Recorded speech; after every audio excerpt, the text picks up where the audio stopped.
আসসালামু আলাইকুম।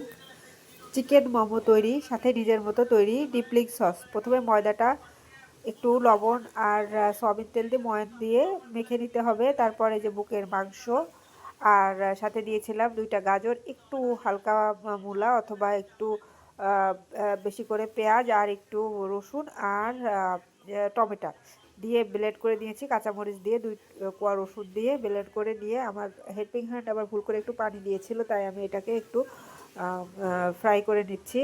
আর সাথে দিয়ে দিচ্ছি একটু সয়া সস। এটা দিয়ে মোটামুটি একটু ফ্রাই করে নিতে হবে। আর যদি পানি না দিয়ে কেউ ব্লেন্ড করে তাহলে ফ্রাই করারও প্রয়োজন পড়ে না। আর সাথে দিয়েছি ম্যাগি স্বাদে ম্যাজিক মশলাটা, 5 টাকা প্যাকেট নেয়। এই মশলাটা দিলে চিকেনের স্বাদটা অনেক বেড়ে যায়। দ্রুত বানানোর জন্য আমার রুটি মেকারটা বের করে নিলাম। এটা কাঠের তৈরি রুটি মেকার, এটাতে মোটামুটি ভালোই হয়, আমি অনলাইন থেকে নিয়েছিলাম। তারপর রুটি মেকারে আমি রুটিটা তৈরি করে নিচ্ছি। একটা চাপ দিলেই রুটিটা হয়ে যাবে। রুটিটার পুরুত্বটা আসলে খুব বেশি পাতলাও হবে না, খুব বেশি মোটাও হবে না, কিছুটা পরোটার মতো হবে। তারপর রুটি তৈরি করে কুকি কাটার অথবা গ্লাসের মুখ দিয়ে আমি কেটেছি। এগুলো কেটে নিয়ে তারপর এক জায়গায় ছড়িয়ে রেখে একটা একটা করে আমি চারপাশে একটু পানি লাগিয়ে এর মুখটা লাগিয়ে নিয়েছি এবং ডিজাইন করেছি। আসলে আমি মোবাইল স্ট্যান্ড কিনি নাই।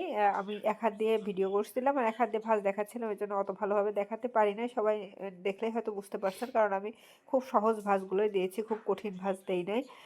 তারপর 2-3টা রকমের ভাঁজ আমি এখানে করেছি। হ্যাঁ, এখানে এই 2 মাথা লাগিয়ে দিলেই হয়ে যাবে একটা একরকম ডিজাইন। আর আরেকটা এরকম শাড়ির মতো কুচি করে নিলেই হয়ে যাবে। তারপর স্টিম করে নিয়েছি রাইস কুকারে, পানি দিয়ে বরাবরের মতো কুক অপশনে দিয়ে মোমোগুলো বসিয়ে দিয়ে লাগিয়ে দিয়েছি। 15-20 মিনিটের মধ্যে হয়ে যাবে। এই 15-20 মিনিটের মধ্যে আমি ডিপলিং সসটা তৈরি করে নিচ্ছি নিজের মতো।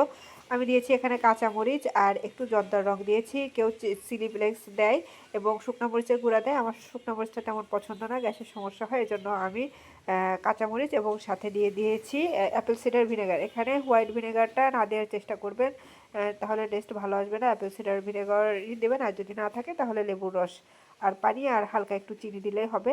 আর তেলটা, সয়াবিন তেলটা একটু বেশ গরম করে এর ভেতরে দিতে হবে। আমার গরমটা একটু কম ছিল, আর একটু বেশি গরম করলে ভালো হতো। গরম করে নিয়ে ঢেলে দিতে হবে। তারপর নেড়ে নিলেই তৈরি হয়ে গেল ডিপলিং সস। আর ততক্ষণে আমার মোমোটাও রেডি হয়ে গেছে খাওয়ার জন্য। আর এদিকে আমার খাদকেরা বসে আছেন সেটা খাবার জন্য। সাফাতের আব্বু মুখে দিচ্ছে এবং তাকে দেখে বোঝা যাচ্ছে কি সে কেমন এক্সপ্রেশন দিচ্ছে, সুন্দর হয়েছে। আর আমার ছেলে তো মাশাআল্লাহ তার মায়ের হাতে সব খাবারই সে পছন্দ করে। আমার ছোটো ছানাপোনারাও অ্যাড হয়ে গিয়েছিল।